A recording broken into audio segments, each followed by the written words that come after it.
All right, everybody. Gonna do a quick beers with Chad here, just so I'm staying consistent. Though I've been off the grid in some ways, I suppose, for the last 2 days. Had a incredible trip here in Pebble Beach. So I'm playing in this Cobra Pro Am golf tournament with my best friend of 20 years, Paul, our buddy Sal, and our golf pro from Mesa Verde Country Club where we play, Mike, and playing, the most some of the most beautiful, prestigious golf courses in the world. We just finished our second day. You can see I got a nice little sunburn going, but played Spanish Bay yesterday, which is kind of this linksy style course, some holes out, right close to the ocean here in the Monterey Peninsula. Stuff up in the redwood and cypress forests. Very hard. It was very windy. Rained for a bit. Nice weather for a bit. Got back out towards the ocean holes at the end in like 20 to 30 mile an hour winds, and it was tough, and it kind of kicked my ass. And then played Spyglass Hill today, which I think is thought to be the hardest of those three courses that we're playing, with Pebble Beach coming up tomorrow. And man, just what a beautiful, beautiful piece of land that is on. And played a little bit better. Well, had definitely better moments. Two birdies, so I'm like a 12.2 handicap, 12.2 index. So two birdies on tough holes there, which was exciting. But I allowed the great mistake of making a birdie and thinking to myself, I made a birdie on 6. I think I'd gone par bogey birdie, and I was like, all right, I'm having a good stretch here, and I made that birdie and let the thoughts creep into my mind of, today's the day, Chad. You were going low at Spyglass Hill. You're putting the team on your back, and you're going to have a day. And I made a triple bogey on the next hole. So, anyone who golfs knows how that goes. Tomorrow we have Pebble Beach, and hopefully if we finish high enough after that third day of the tournament, we'll play a fourth round, and we're playing a fourth round for sure. Whether it's depending on which course it is dependent upon where we're placed. So hopefully it's at Pebble Beach, which would mean we're in the top third. I think we're just outside of that right now. So awesome week I'm having up here. Really, really enjoying it, but still wanted to touch base with everyone. So, I'm my week of post Super Bowl morning for the 49ers is ongoing. And of course there's, talk all over the place on podcasts and TV and whatnot about, things the teams did well, that they didn't do well. And one of the most common conversations being had is about overtime. And did Kyle Shanahan and the 49ers, were they properly prepared for overtime, and did they make the right decision? And that's stemming from Kyle Juszczyk and a couple other players coming out after the game and saying that they didn't know the overtime rules. And I'm surprised that they said that, but I think we're in such shell shock from that heartbreaking game, they probably didn't think to themselves, this might not be the best thing to say to the media. But regardless of that, I think it's really kind of a non-issue, just sort of a moot point with if the players knew or didn't know the overtime rules. Because when Fred Warner went out to the coin toss and chose to take the ball first, that was not a decision that Fred Warner was making based upon his understanding of the overtime rules. That is something that is instructed by the coaches. If we win, do this. Kyle Shanahan and the staff certainly understood the overtime rules. There's no doubt about that. They said that they knew what decision they were going to make going into it. And so the players not knowing the rules, I don't really think is a big deal. Like, was the offense going to try and score harder if they knew the overtime rules? Was the defense going to try extra hard to stop them because they knew the rules? No, they're out there, they're playing their best. So it becomes a discussion of, well, if you take the ball second, you know what you need, and you can be in 4-down territory the whole time, which the Chiefs were. But if you're looking at it from an analytics standpoint, let me look up this guy's name real quick. But one of the analytics pieces that I saw posted was by an ESPN analytics guy, and he said, sorry, scrolling on the Twitters real quick to find this.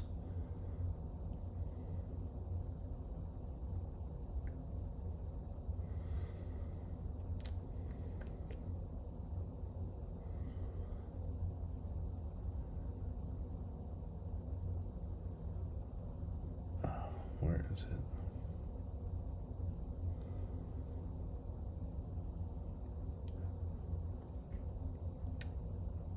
Okay, here we go. Brian Burke from ESPN Analytics tweeted, if the team with second possession goes for 2 subsequent to a matching TD, the team with the first possession wins 50.19% of the time. Very slight difference. Bottom line, based on these results, you'd want first possession and you'd want to go for 2 on a second possession TD. But the differences are so slight it would take eons of seasons to actually observe the advantage. I ran 120,000 simulations for each strategy. So, and this is from Brian Burke, who works for ESPN, in their sports analytics department. So he's laying out what the strategy would have been there. That the Chiefs said they knew going into it that they were going to go for 2 if they have the ball second, and if they would have won the toss, they would have wanted the ball second. 120,000 simulations, mathematical modeling of it, and the team with the first possession in this first possession scores a TD, second possession scores a TD, goes for 2. The first possession team wins 50.19% of the time. Pretty negligible difference, but actually an advantage there, as slight as that may be for the first possession team. But the thing about these analytics is they don't take into account, the moment and the people involved and momentum, because analytics says that momentum's not real. It doesn't take into account, what you saw, as a football coach with your eyes on the possession before. And what I think the 49ers coaches saw was a defense that looked worn down in the last possession, the game tying possession to end regulation, and they wanted to give their defense some more rest, and in some ways maybe wanted Brock Purdy to feel like he had less pressure on him than to go out and match whatever Patrick Mahomes had just done. And I think that those are both fair and valid reasons, but they knew what decision they were making. And as I was talking with a friend about this, a very knowledgeable guy, this idea, Kyle can't win the big one, and I see these so-called 49ers fans on Twitter and everything, and I probably shouldn't even read the comments on that stuff, but they're talking about how, well, we're never going to win a Super Bowl with Kyle, and the 49ers should fire him, and he's not the guy to get you over the top. And with that, I ask, well, who would you hire instead? Because, there's one coach that beat him, and then he beat the 30 other coaches. And last year he beat, 29 of the other coaches, and 29 of the other coaches the year before. So, who is this hypothetical new hire to get him? And I've seen people say, Bill Belichick, and that's a name that I'm going to talk about again in a little bit. But no, Bill Belichick has proven to not be a better head football coach in the 2023-2024 version of the NFL than Kyle Shanahan is, and it's frankly not very close at all.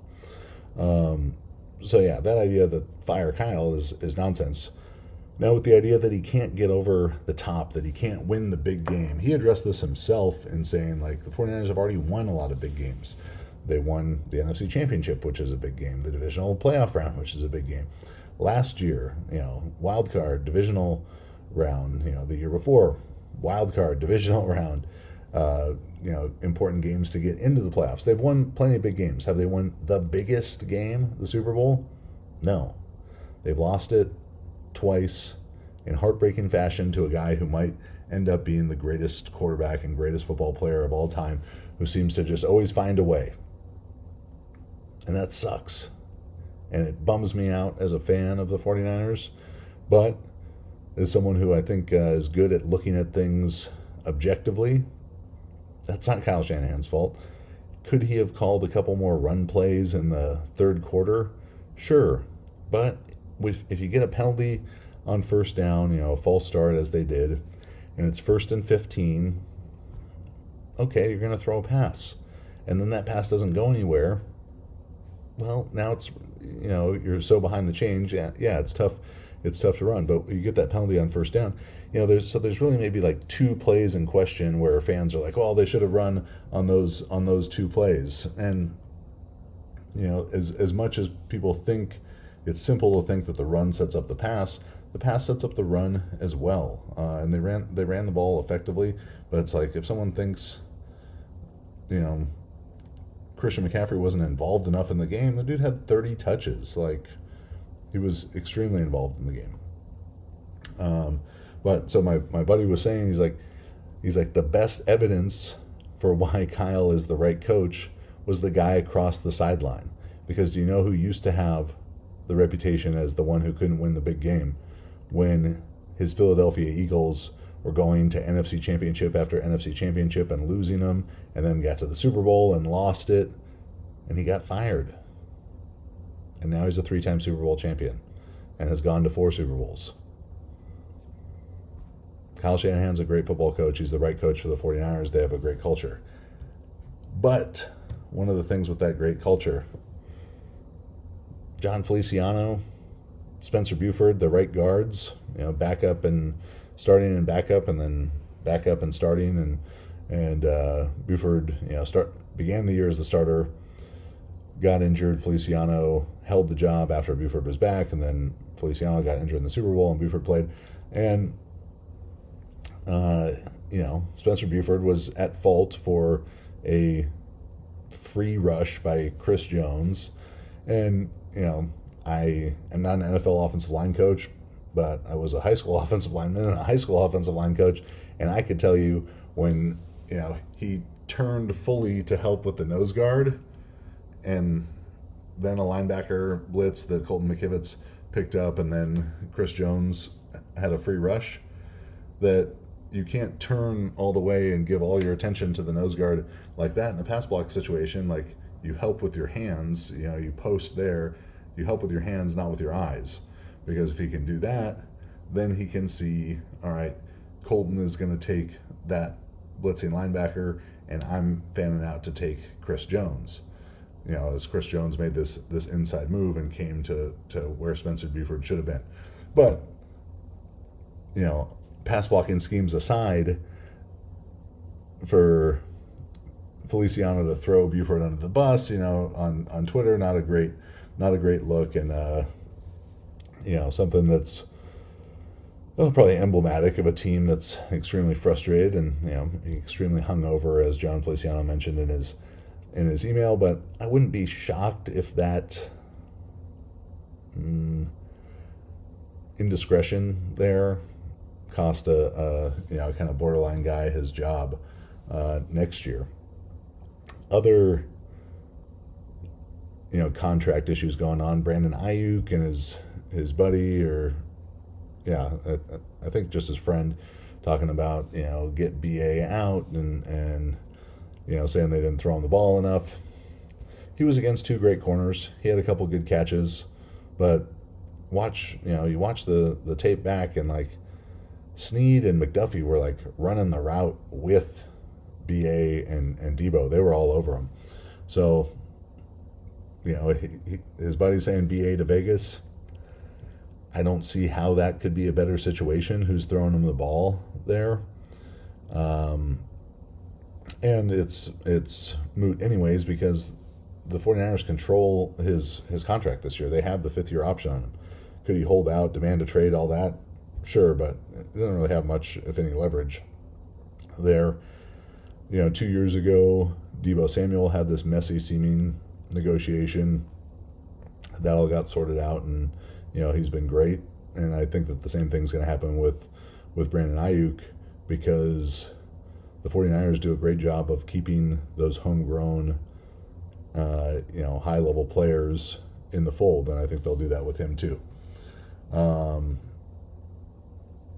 Finally, yesterday, Steve Wilks, 49ers defensive coordinator of 1 year, was fired.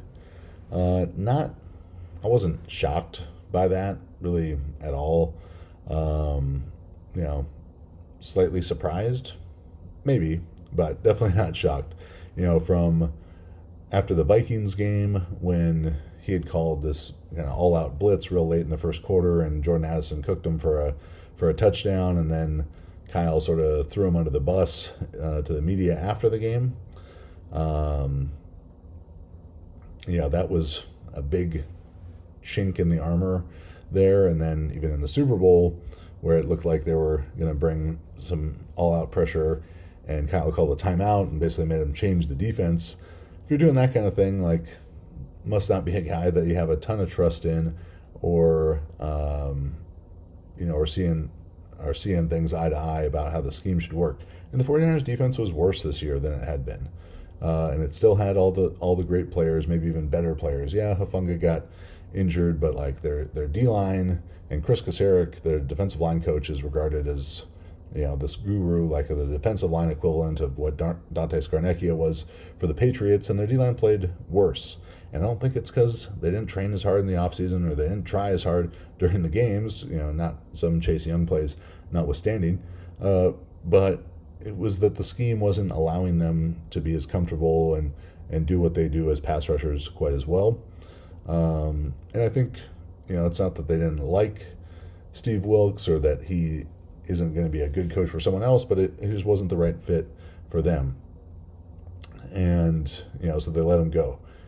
And, you see people, and Stephen A. Smith was, whether saying or implying that this was a racially motivated thing. It's well, who was the defensive coordinator before Steve Wilks? D'Amico Ryans. And who was the defensive coordinator before him? Robert Saleh, another minority coach. And the 49ers have more than that. If you know anything about compensatory picks, the 49ers have more minority coaches, or have had more minority coaches, than any other team. Robert Saleh, Mike McDaniels, D'Amico Ryans, all among them. And that's why those 49ers get compensatory picks when those guys get head coaching jobs. Rand Carthon in the front office. So people trying to say that it's a race thing, that's just ridiculous. Who's going to be their next defensive coordinator? Selfishly, I was hoping that maybe at the end of the year, even well before the Super Bowl, if Robert Saleh would have gotten fired, they would have moved on from Wilks and been able to bring Saleh back, because those Robert Saleh defenses were really special with the Niners, and he's had great defenses with the Jets as well. But there are two very interesting names that could replace him.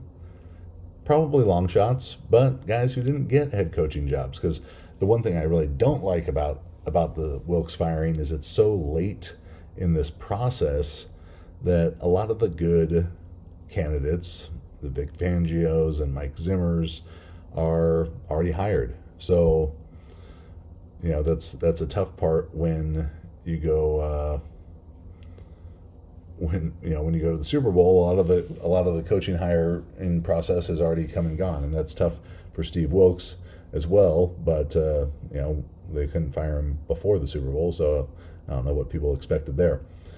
But there are two very notable potential candidates, defensive minds, great defensive minds out there: Mike Vrabel and Bill Belichick. And Vrabel, I think, would be a real long shot. Both of these are probably long shots, but Vrabel even more so. But the Bill Belichick one, I don't know, for some reason it seems more interesting to me. And frankly, I think that Bill Belichick, his best role in the 2024 NFL season, and maybe beyond that, is as a defensive coordinator.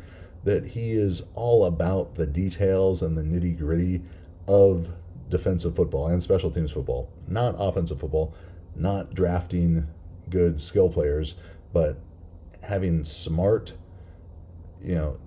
scheme flexible defenses. He's incredible at that. He's the best ever at that, without a doubt. Him and Kyle Shanahan have a good relationship. That's why Jimmy Garoppolo got traded, back in 2017 for so cheap, relative to what the expectations were for what he was worth. It would be a 1-year deal. I'm sure he wants to be a head coach again next year. But Bill Belichick is a football coach. That is the thing that he loves the most. Would he rather coach arguably the most talented defense in the NFL next year, with the best linebacker in the NFL leading it in Fred Warner, with incredible pass rushers, with Talanoa Hufanga coming back from the ACL and Javarius Ward, great defensive backs, with the best D-line maybe in the league, and the number one offense on the other side to make the defense's job that much easier? Like I said, it's probably a long shot, but man, that would be awesome. Like, just absolutely incredible.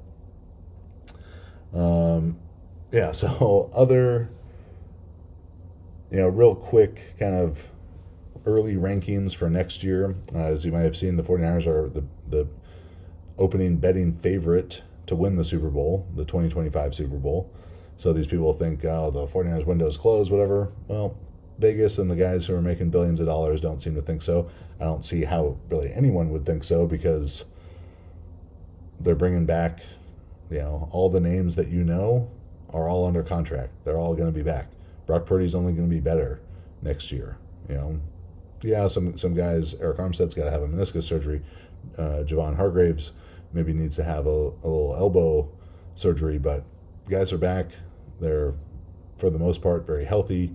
Yeah, the right side of the offensive line needs to get better and all that. But, I think as you look at the best teams for next year's NFL, Kansas City, how can you not pick them right now? If they're going to keep Chris Jones, since he was on a 1-year contract, they didn't want to pay him long-term money a year ago. He's great, played great in the Super Bowl, but I'm not sure that they want to pay him, long-term money a year later. I put the 49ers second there.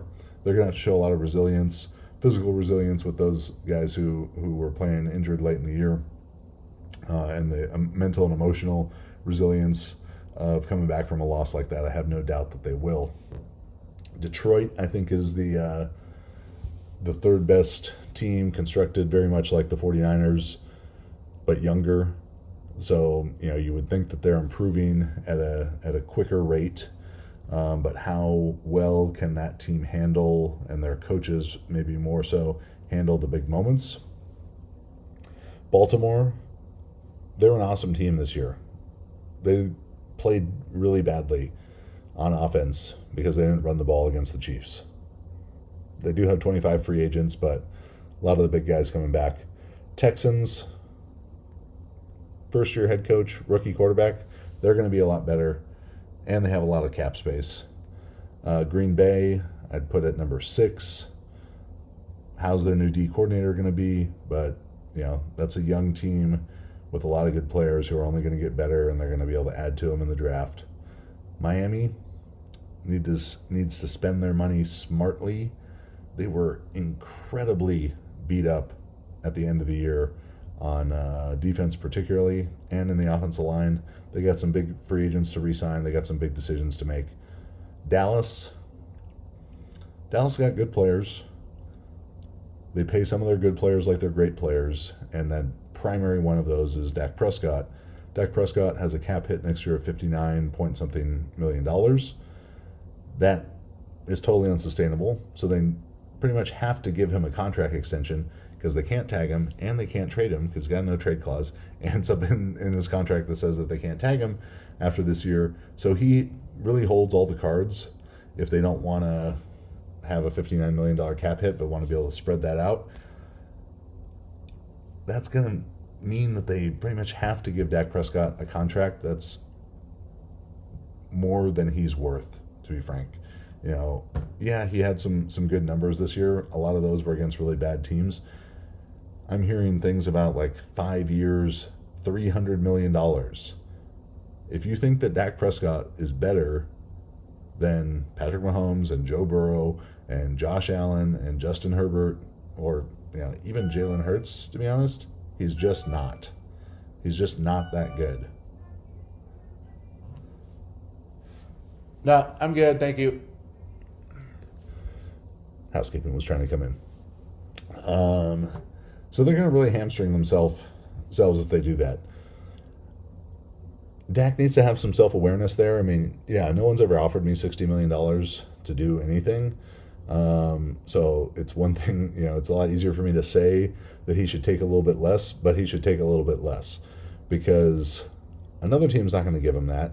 And let's say another team did. Let's say the New Orleans Saints did.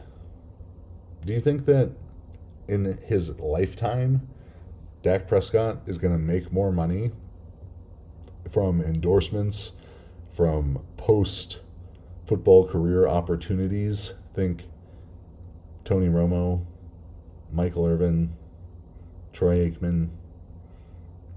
Jason Witten was doing announcing. I don't know if Dak wants to do that, but think Roger Staubach, one of the biggest real estate owners in all of Dallas. He's just going to have so many more opportunities being the Cowboys quarterback if he spends his entire career that way, because whatever other team might give him that big money, it's going to be a worse team and it's going to be a worse situation because smart teams wouldn't give Dak Prescott $60 million. So how they handle that decision is going to be big because CD's got to get paid soon. Micah's got to get paid. And you can't pay them all, Cleveland, if Deshaun Watson is 85% of Houston Deshaun Watson and Nick Chubb is healthy and their offensive line is healthy, that Cleveland team from this year is going to just be, that much better, way, way better. So I have them at number 9, and then number 10, the Eagles, because, what the fuck happened to the Eagles this year? Is Jason Kelce retiring? I don't know. They still have a really good offensive line. They still have a really good defensive line. They have 2 really good wide receivers. They've got, a quarterback that in the right system plays really well. The talented defensive line. They got some things they need to address, but I was really surprised that they didn't fire Nick Sirianni this year because it does seem like a lot of the problems are tied in with him. Finally, this was a nice week for me to be gone. I missed Marissa on Valentine's Day, but we did our Valentine's Day stuff over the weekend, and you may have seen my awesome bachata dance moves in my story as part of that. But I was kind of glad to miss my flag football practice this week. So I'm the flag football coach for the 1st and 2nd grade Costa Mesa 49ers. And that means I coach my nephew and pretty much all of my best friends' sons, little 7-year-old boys in 6-on-6 flag football. And we're the 49ers, and we're chanting, I say bang bang, you say Niner gang, to break practice and having a lot of fun with that. You got little 49ers gloves. So I had these kids hyped on the 49ers. And then they lost. And little kids, if they're nothing else, 7-year-old boys, they're front runners.